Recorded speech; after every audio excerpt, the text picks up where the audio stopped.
Hello everyone, my project is titled Cryosleep Infrastructure 2127. The starting point comes from my ATOM card combination, discipline and a century, wealth, device, and alienation. I interpreted these cards through a speculative future where 1 century from now interstellar colonization is no longer a shared human project but a corporate service. In this future, people leave Earth through large colony ships. However, survival during migration is not equal. Cryosleep becomes the main domestic technology on the ship, replacing the idea of home during long-distance travel. But this device does not offer the same experience to everyone. Instead, it separates people by wealth.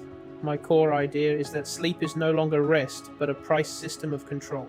The project asks if even time, comfort, and consciousness can be bought. What does domestic life become in space? For my precedent research, I looked at 3 areas. The first is Cyberpunk 2077. In this world, domestic space clearly reflects class inequality.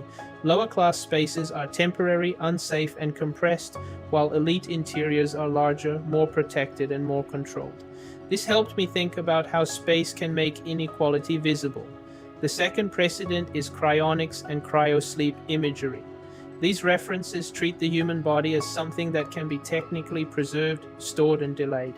This influenced the way I considered the body not just as a person, but as an object managed by infrastructure. The third precedent is space colonization and interstellar migration. Long-distance travel requires systems that reduce human needs during transit. This turns passengers into biological units inside a larger machine.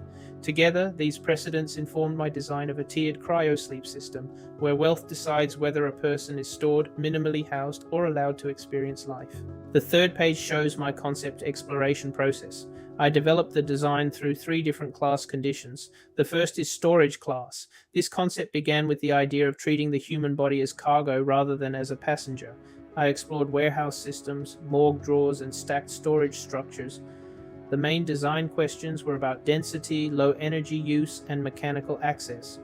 In this class, bodies are continuously frozen because their lifespan is considered corporate property. They do not wake up because waking would waste time and resources. The second is standard class. This was developed from micro living spaces, capsule hotels, and compact private rooms. I wanted this class to feel more human than storage class, but still highly restricted. The cabin includes a small private room and a coffin-like cryosleep pod. These passengers can wake only during contract-defined periods for brief entertainment or recovery. When the time ends, they must return to sleep. The third is elite class. This concept explores how wealth can transform cryosleep into a luxury experience. Instead of being forced into suspension, elite passengers can freely control when they sleep and wake. Their environment includes artificial nature, palace-like interiors, and floating sleep spheres. For them, the colony ship becomes closer to a private yacht than a survival vessel. The final design presents 3 cryosleep classes as one social system. At the lowest level is storage class. This is a full-time frozen warehouse. The passengers have no privacy, no entertainment, and no personal control. They are preserved as company assets. The design language is cold, industrial, and repetitive, showing the idea of human as inventory. In the middle is standard class. This is a minimal private cabin. It gives passengers a small amount of dignity and privacy, but their time is still controlled by contract. The room is domestic but compressed. The sleep pod is both a bed and a control device. This class represents time as subscription.